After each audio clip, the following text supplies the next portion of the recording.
देखो, रहीश बेटा के लिए अपनी हाथों से मक्खन निकाली हूँ। कितनी सुंदर लग रही है। अगर मैं ये भोग लगाऊंगी तो मेरा दिल इतनी खुशी हो जाएगी कि ऐसी खुशी कभी कभी आती है। हेलो दोस्तों, नमस्कार। रेखा पाठक ब्लॉग चैनल में आपका स्वागत है। आज मैं रहीश बेटा के लिए मक्खन निकाल रही हूँ अपने हाथ से। देखो, सिर्फ मैं ये जन्माष्टमी के लिए ही अलग से मैं मलाई निकाल के रखती थी कि जन्माष्टमी पर मैं अपनी बेटा के लिए हाथ से मक्खन निकाल के दूंगी, क्योंकि बाजार से लाने के बाद मेरा जी नहीं मानता है। ये लिए हम कोशिश करती हूँ कि मैं अपना घर में ही जो भी हो अपनी बेटा के लिए अपने घर में ही बनाऊं। तो ये मेरा मलाई है और ये मेरा जार है मिक्सी का, इसी में डाल के मैं मक्खन बनाऊंगी। ये मैं 2-4 बर्फ के टुकड़ा ली हूँ। अब मैं इसी जार में मलाई को डालूंगी।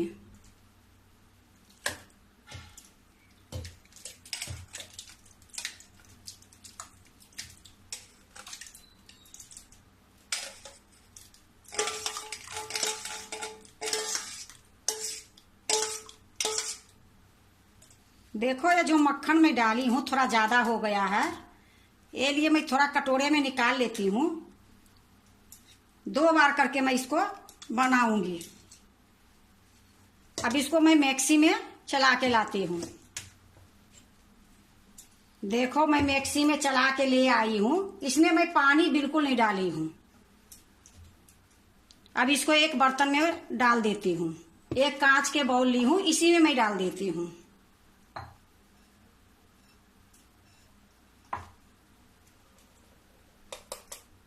अब ये जो बर्फ है, ये बर्फ भी इसी में मैं डाल देती हूँ।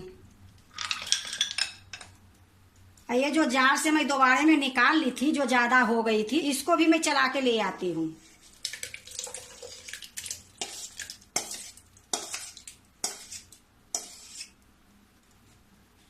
देखो, मैं ये दूसरे बार भी चला के ले आई हूँ।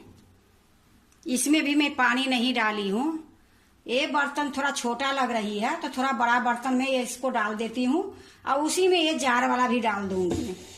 देखो, एक मैं बड़ा बर्तन ले ली हूँ और ये जो कांच के बाउल में रखी हूँ ये भी इसी में डाल देती हूँ।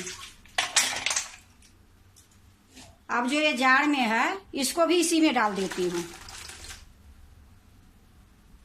अब मैं एक झंझरा ली हूँ। ये जो बर्फ डाली हूँ इसको मैं इसी प्रकार थोड़ा देर घुमा दूंगी। सारा जो ये मक्खन है इकट्ठा हो जाएगा।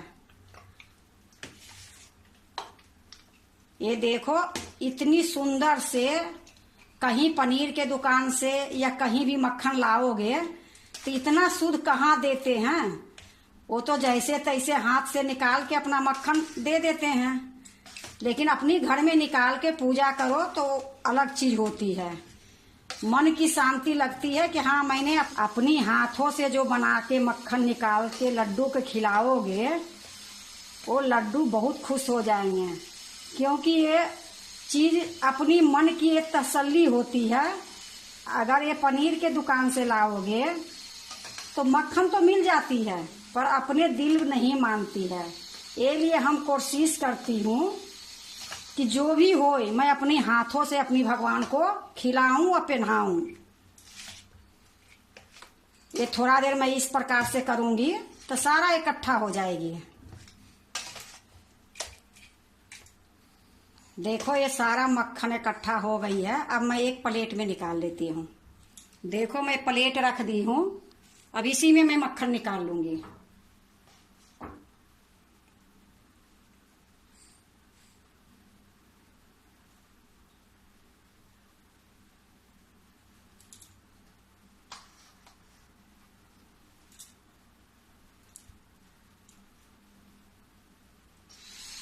देखो, मैं सारा निकाल ली हूँ।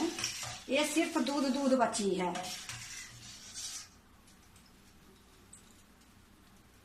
देखो, मैं सारा निकाल ली हूँ।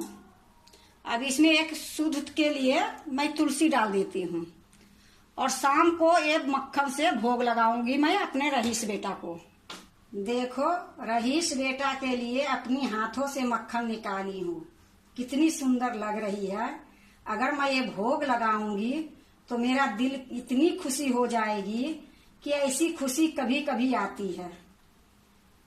मक्खन तो बहुत बाजार में मिलती है, ऐसी बात नहीं है, हर दुकान में आज मक्खन मिलेगी, पर अपनी हाथों से निकाल के भगवान के भोग लगाओगे, वो शुद्धता, वो नियम जो आंखों से देख लेता है वो अलग होती है। मैंने अपनी हाथों से निकाली हूँ, मेरे दिल में इतनी खुशी हुई है कि आज मेरे बेटा को भोग लगाऊंगी ये मक्खन से। तो अगर आप भी मक्खन निकालते हो तो 2 दिन 4 दिन पहले से इकट्ठा करके रखो और इसी तरीके से अपनी भगवान के भोग लगाने के लिए मक्खन निकालो। हम अपने भगवान को नाम नहीं लेती हूँ, मैं अपनी भगवान को नाम रहीस रखी हूँ, ये लिए मैं आप लोग समझ जाना कि मैं रहीस बेटा उन्हीं को कहती हूँ। अगर आपको ये मक्खन रहीस बेटा की अच्छा लगा तो लाइक करना, सब्सक्राइब करना, दोस्तों से शेयर करना नहीं भूलना, कमेंट जरूर से जरूर करना।